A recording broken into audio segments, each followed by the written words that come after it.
Hello, everyone, and welcome to the third episode of our MDLZ Bite podcast, where we lift the lid on all things Mondelez in the UK. I'm Andy Beer, one of our UK sales directors. And I'm Dawn Davis. I'm an IT project manager. Thanks for joining us, Dawn. And today we're unwrapping our approach to sustainability and packaging, in particular at Mondelez. Sustainability is top of mind as the UK hosts COP26 later this year. Dawn, we haven't seen each other for a while since we last worked on a snackathon and Shrinkateers. So we're going to come on to more about Mondelez and what we're doing as a business, especially with kind of the focus of COP26 later this year. You know, we'll touch on that later. But before we get into that, I thought it would be great to have a bit of a discussion really around kind of what are we doing to try and be more sustainable in our lives and at home. So I thought I'd hand that one over to you to see what you're doing in your life. Yeah, it's really interesting since being in lockdown in the last year with having both my kids home, working from home all year, that the volume of products in my own house is just exponentially increased. And it's trying to educate my children and my husband that the packaging doesn't go in the bin, it goes in the recycling. And also what even our local council's policies for recycling are, what we can do and what we can't do. And even when our cross trailer broke, which was devastating for quite a while, getting it taken away by a scrap metal merchant, so it wasn't just thrown away and into landfill. So it's been an interesting year. And Andy, what have you been up to? What I've been up to, it's yeah, like you, I've been on a bit of an interesting journey here. I'm not going to hide and say that, you know, I was sustainably conscious a couple of years ago, and I think the fact you touched on a couple of bits there around, you know, education and understanding and keeping it simple. You know, I found it really confusing, and if I'm honest, I didn't think my contribution could make a difference. So, you know, I did think about it, but I didn't really do it. And I think, you know, I've been really lucky to be given the opportunity by Mondelez to get closer to this subject, and that in turn has enabled me to educate myself around kind of, you know, sustainability and recycling in particular. And you know, I've gone from not recycling to, you know, filling my three bins and my caddy and my other bin pretty much most weeks, which is frightening really, because it's stuff that I never used to separate. So, you know, I definitely am more conscious in that space. I think I've also, you know, as you know, I had a baby daughter last year, and kind of since going through that, I've also felt two things really. One, really kind of conscious about the future and future generations, and kind of what Greta's done and some of the things around that space. I can really understand and feel that, and kind of I feel consciously responsible for the future, which is weird because I didn't before, if I'm honest. And the second thing is kind of as I go through, you know, nappies, for example, and I empty the nappy bin, and I'm at the amount I put in my bin, I'm really conscious as well that I should be doing more. So I think for me, I've made a big shift towards kind of recycling day-to-day stuff. But you know, I could do a much better job on food waste because I know that I don't put that all in the recycling bin. And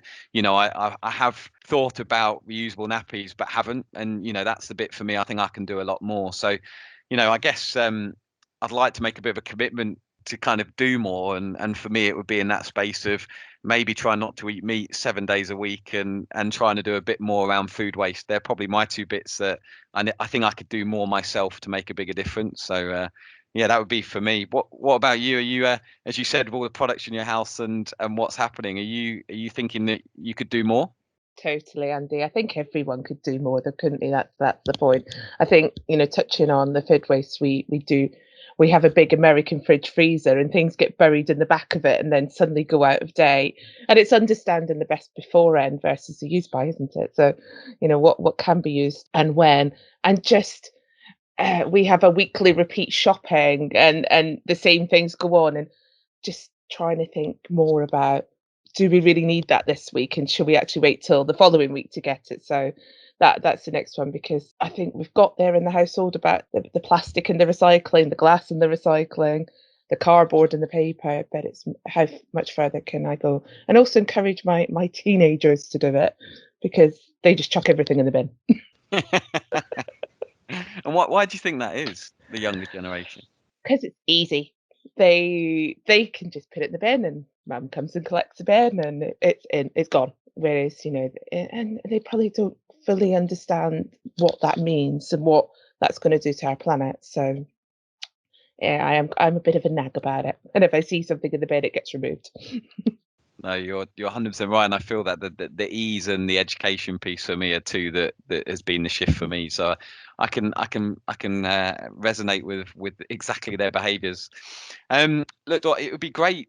I think one of the things that kind of our experience on this working together a couple of years back was kind of I got involved in an output of something that you kind of led through the business and saw your passion along with three other kind of musketeers, if you like to put it, towards kind of the snackathon. So it'd be just great to kind of share that journey that you went on through snackathon and where that kind of ended up.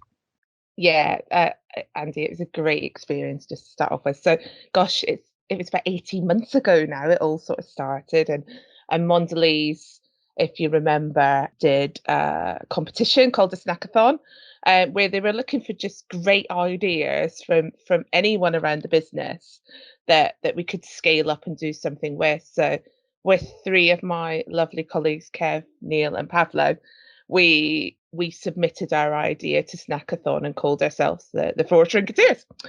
And it was we wanted to keep it really simple, but it was all about just making our packaging the right size for the product that's in it. One, it's just a fantastic way of being environmentally friendly. And it shows the right approach for everyone that we're thinking the right way. So Snackathon, there was about 600 entries, if I remember correctly. And then the top 25 went to a real event in Zurich by our head office. And we And had to Dawn, give. just on that, before Mm, you, what I think is really interesting, just because I wasn't that close to Snackathon mm, really. I knew it was happening, but this wasn't just about sustainable focus, was it? It was no, ideas across product innovation, etc. Right? totally. Totally. It was about any idea that was just a good idea that hadn't been thought of before. And there was some wonderful ideas about how we did our transport, a digitalization of how we could deliver our product in a totally different way to our customers via, networks that are out there. There were some great ideas, and it was such a fantastic experience to see these grassroots ideas that everyone's got an idea in their head and don't want to shout out because it's obviously not a good idea because it hasn't been thought of. So it was, and many, even though there was only three winners out of the whole 25, many of the 25 were actually put into regular projects and progressed. One was in our biscuits trays to take away the plastic and put paper in, for example. So we were very lucky to win, which was amazing. So we were able to then carry on and develop our idea. And it was a bit like, how do we do this? Mondelez is huge. We work across the globe. Our primary focus was Europe. So how do we reach out to all of these markets and get this embedded? Because this is how you change it. You make it habit. You embed it into the process of how we work every day. And that's the first thought when people are creating new products and changing products of how can we do it right first time. So we created a whole process and linking into marketing, linking into our product change managers on how we embed that mindset naturally within our business. And it's been an amazing year, even with lockdown, to see all of the ideas come out of that and seeing it happen naturally within our business without us having to intervene or prompt. And actually, it's made our jobs rather easy now because it is happening naturally. There's not a lot that we need to do to support. So it's lovely every day we spot a new product and also seen many other companies out there doing it as well. We get quite excited when we see reduced packaging labels on things and everyone's doing the right thing.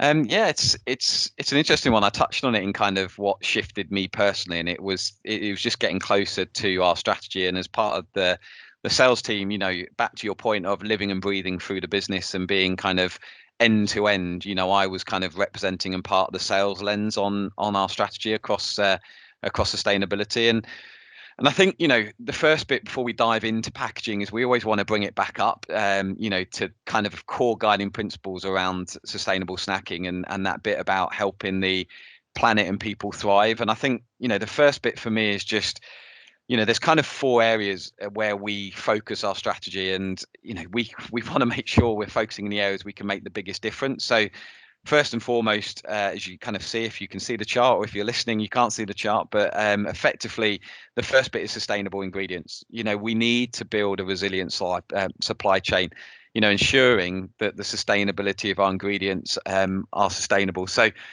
that's things like driving out forest deforestation, protecting natural resources, and enhancing the businesses of our farmers. So that's kind of the first pillar.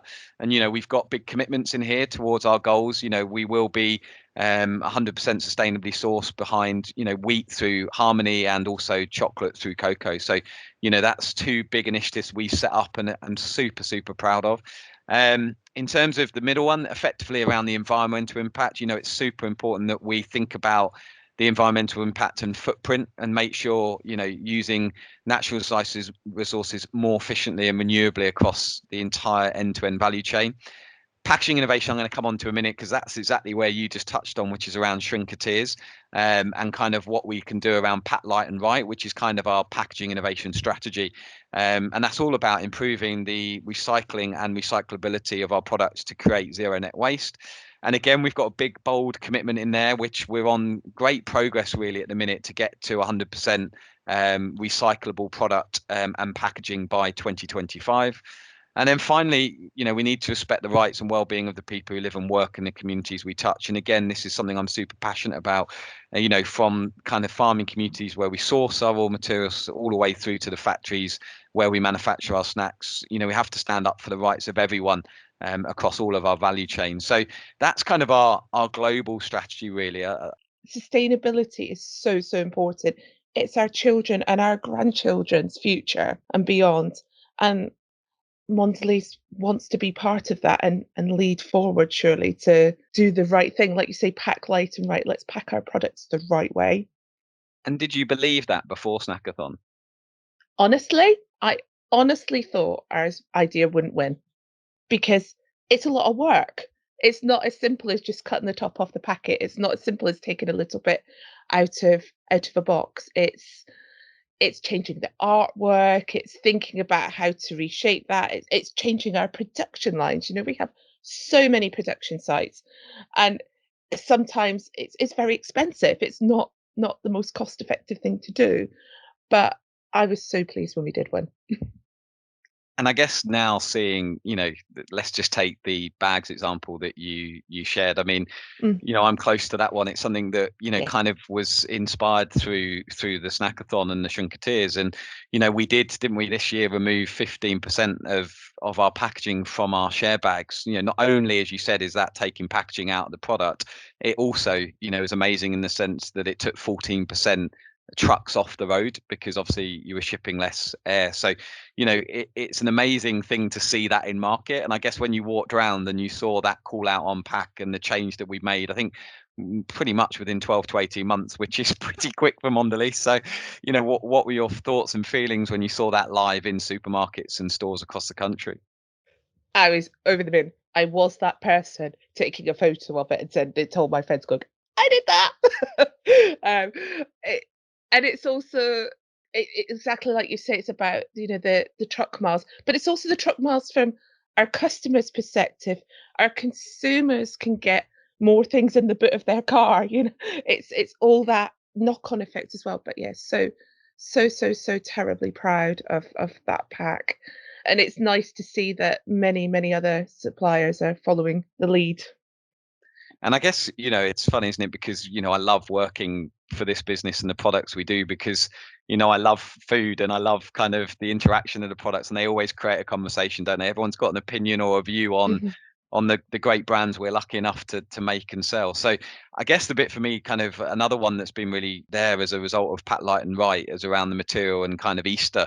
And this Easter, kind of just going, we've kind of completed the journey towards removing all of our plastic windows. It's another thing, I think, out of some of the work that's created around making the pack right and making it with the right materials. Again, that's a great thing to see from us as a shopper and someone that goes around and sees. So I think that's another great example that's come out of Pat Light and Right. And then finally, Dawn, kind of just as you've shared, I guess, what do you think the future could hold behind Pat Light and Right for the business, and versus your expectations or hopes? What could that future look like when you kind of were looking into what Shrinkateers could deliver and we could do as a business? That's a really good question, Andy. Now you've got me thinking. I think the most important thing out of all of this is we make this natural. This is how we operate.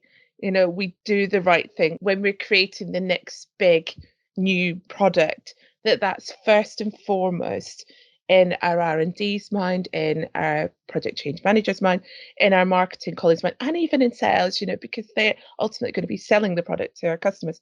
That we've delivered the right product, the right packaging for that product, but still delivering the great messages on those products to our consumers.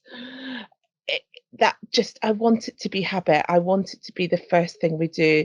I think you're incredibly right, and you should feel incredibly proud about the job that I've felt the passion that you have and the shift you've created in the business as the four of you kind of embedding it in our business really, and it's part of what we do, and it's living and breathing right now. And that's something that is amazing, that shift can be created on such a big business and in a pretty short period of time. So it's great to see the commitment from the business to support a brilliant idea and loads of passion in the right space. Exactly. Thank you, Andy. But I understand you've been closer to the UK strategy. What are we doing as a business to help create a future? And how is that visible locally? Yeah, no, you're 100% right, Dawn. I've been super lucky to be part of our local strategy regarding sustainability. And, our commitment there is to, long-term vision is to get to zero net waste. You've touched on it already. We have a clear packaging strategy around pack light and pack right, which links to our kind of the right snacking approach. And, there's three elements of that. The first bit is packaging optimization. And under that, I always try to think of the two R's, which is around remove it and reduce it. And I'll give a couple of examples against that in a minute. The middle one is very much around recycling, and how do we make our products recyclable and actually recycled. And then the third one is all around the consumer. So how do we help the consumer? And I touched on this personally earlier around it is complex. It's not easy. And I think even with good intent, sometimes it's difficult to know what goes in what bin. And I think I've got 5 of them, as I mentioned earlier. So, it's how do you put the right thing, and confidence and educating people is super important. So, under those kind of 3 buckets, I'll just touch on a couple of examples that we brought to life kind of in 2020, 2021. So the first one is around kind of remove it. So, removing packaging where it doesn't form a functional barrier to protect. And, we need to make sure we protect food, because food waste is significantly more damaging than packaging. So, we need to make sure quality and safety is really important. And where we've done this is, hopefully, if you've got an adult selection box this Christmas, and Dawn, I'm sure you had a few in the family, we removed the plastic tray within the adult selection box. So over 1 million trays we removed at Christmas. And again, I'm sure, like me, you had a fair few Cadbury Easter eggs in your house.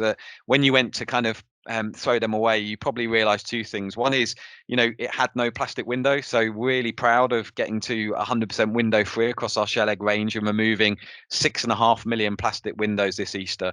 And then also, as you probably went to scrunch up the foil and fold up the card, you probably thought, where does it go? And on the back, the team have done a brilliant job in seasonal around making it simple and making it easy to understand. The 2 things, unwrap a good habit is on the back of it, and it's be a good egg. And, it sounds really simple, but it just really helps. Where does the card go? Where does the foil go? And it breaks out the materials so you know where to put it. So, that's a really, really important piece.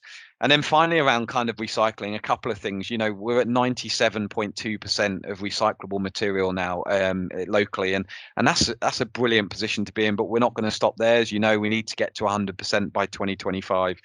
And then, within that, we're leading the way in kind of chemical recycling and recycled content. So, in a recent announcement we've made as a business in 2022, Philadelphia, I think the first chilled global manufacturer is using recycled content, and we're going to have over 50% of recycled content in Philadelphia. So, that's a real step change in our kind of circular economy and closed loop commitment. So not only are we using recyclable material, we're going to use recycled content in it as well. So, a few things there that bring our strategy to life that, is super inspiring to see, and great to see that playing through against our strategy.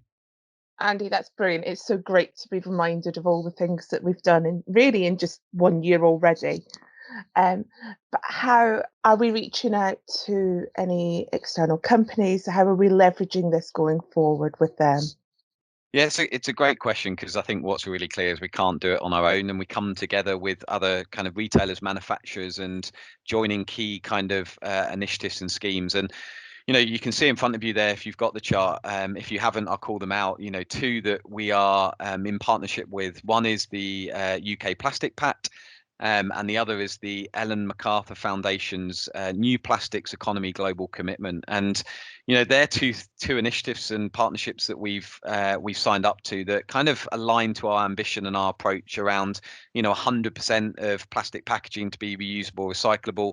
Using 5% recycled content, and hence why what we're doing and focusing on around Philadelphia and Dairy Lunchables, for example, around using recycled content, all with the ambition of kind of eliminating problematic or unnecessary plastic packaging by 2025, to have a collective ambition to tackle plastic waste and make sure the circular economy is at the heart of everything we do. And that's something that is great to be a part of, to make a real difference and a real change in the industry.